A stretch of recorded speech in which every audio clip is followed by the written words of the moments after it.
मैं मैदान में आऊंगा, ये मेरा जिम्मेदारी है। मैं ये नौजवानों को हिम्मत दिलाना चाहता हूं అని రాహుల్ గాంధీ, ప్రియాంక గాంధీ గారు మల్లికార్జున్ ఖర్గే నాయకత్వంలో ఆయన ఇంటి నుంచి ప్రధానమంత్రి ఇంటి ముట్టడికి బయలుదేరి.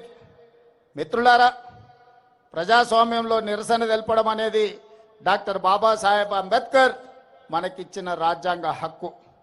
పార్లమెంటరీ వ్యవస్థలో ప్రజల సమస్యల్ని ప్రస్తావించడం ప్రజాప్రతినిధుల బాధ్యత.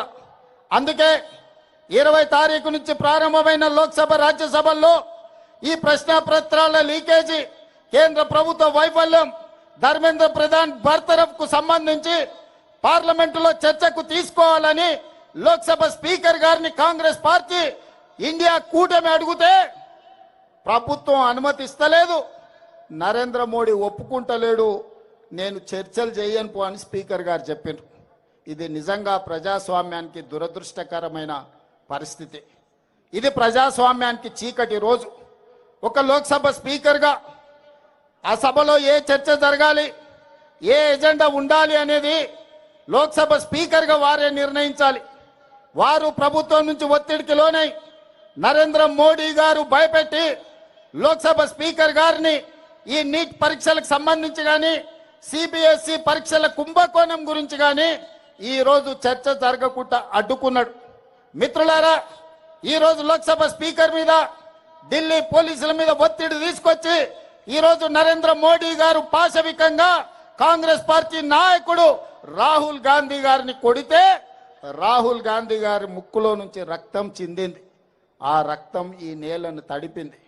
నేను ఒక్క మాట చెప్పదలుచుకున్న నరేంద్ర మోడీ గారికి, నరేంద్ర మోడీ గారు ఈ దేశ ప్రజల కోసం రక్తం చిందించడం గాంధీ కుటుంబంలో రాహుల్ గాంధీ మొదటివాడు కాదు, రాహుల్ గాంధీ చివరివాడు కాదు.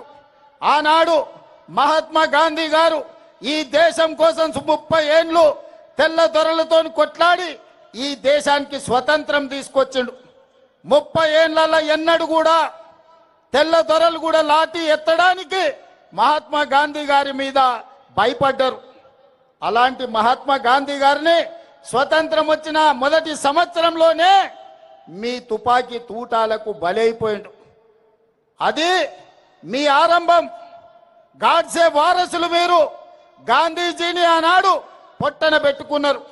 ఆ తర్వాత పేద ప్రజల కోసం ఈ దళితులు, ఆదివాసీలు, గిరిజనులు తండాలలో, గూడాలలో, మారుమూల పల్లెల్లో ఉన్న పేదల కోసం అమ్మగా మారిన ఇందిరమ్మను ఈ దేశంలో AK-47 తుపాకీ తూటాలతో తీవ్రవాదులు నేలకు ఒరిగిచ్చిండ్రు. రక్తం చిందించిన జాతి ఇందిరమ్మ కుటుంబం.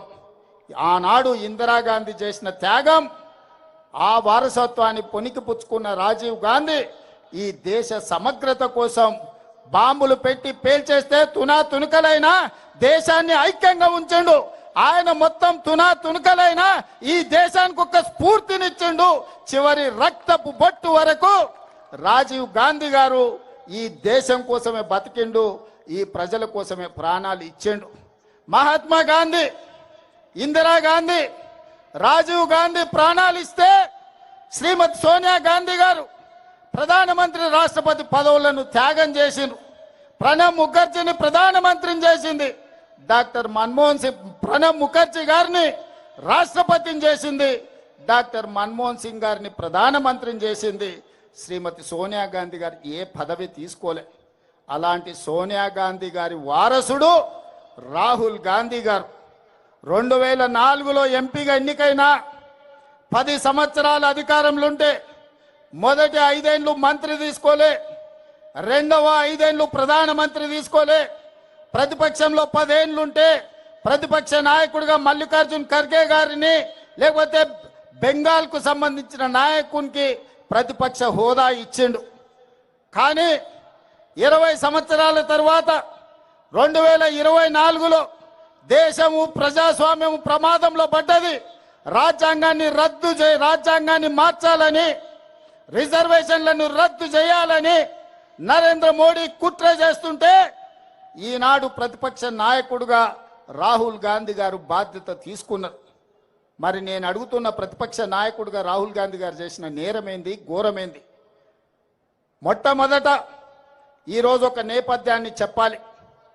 సిబిఎస్ఈ 10th ఇంటర్ పరీక్షా పత్రాలు గతంలో పేపర్లు దిద్దే విషయంలో జరిగిన అవకతవకలు, కుంభకోణాలకు 2019లో ఇక్కడ ఇంటర్మీడియట్ పరీక్షలు దిద్దిన గ్లోబరీనా సంస్థ, కేటీఆర్ బినామీ సంస్థ ఈడ ఇంటర్మీడియట్ 2019 పరీక్ష ఫలితాలలో అవకతవకలకు పాల్పడితే 27 మంది విద్యార్థులు ఆనాడు తెలంగాణలో ఆత్మహత్యలు చేసుకున్నారు.